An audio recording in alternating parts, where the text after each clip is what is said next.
Maraming taong humihinga,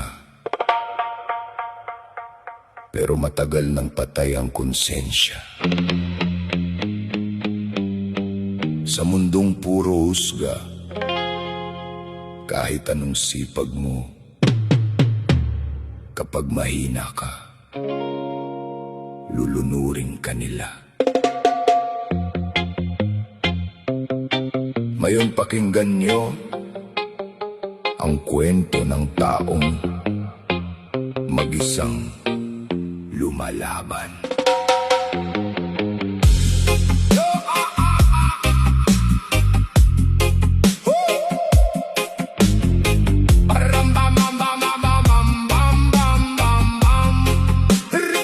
Habang ako'y lumalaban, sila na may nakatingin lang. Hintay akong bumagsak para may mapag-usapan. Kapag wala kang pera, parang hangin ka lang. Hindi ka nila pansin kahit turog na kalooban. Ngiti nila'y mapanlin lang, sa likod mo may patalim. Mga mukhang banal pero ang puso'y malamig. Sa mundong puro inggit, mahirap magtiwala. Habang ikaw nagpapakatotoo, sila na may nagpapanggap na tupa. Pagod ng kaluluwa, dala ang bigat mag-isa. Ngumingiti sa umaga, pero gabi-gabi wasak na. Patay ang konsensya, pero buhay pa katawan. Mga matang mapanghusga, walang alam sa nararamdaman.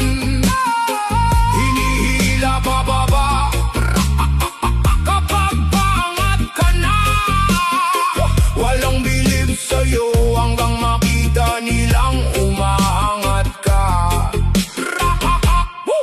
Hindi lahat ng walang diploma, walang pangarap sa buhay. Mas nakakatakot pa minsan ang edukadong mandaraya. Maraming nagmamalinis pero bulok ang pagkatao. Sa harap mo mabait, pagtalikod mo demonyo. Buhay pa silang lahat, pero kaluluwa sinusunog. Nalulunod sa kasakiman, habang kapwa nilulubog.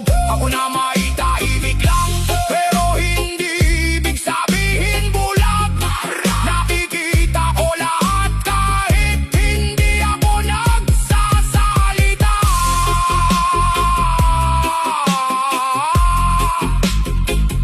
Mag-isa, lumalaban.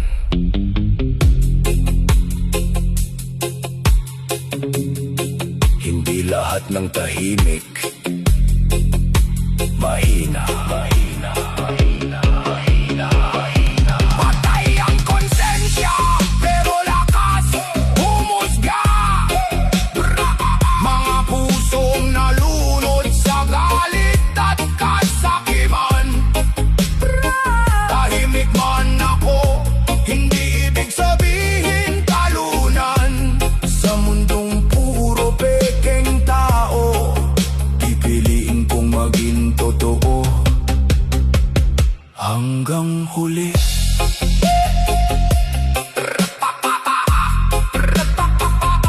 Hanggang huli.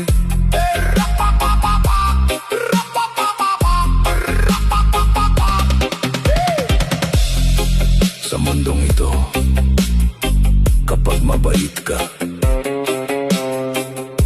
akala nila mahina ka.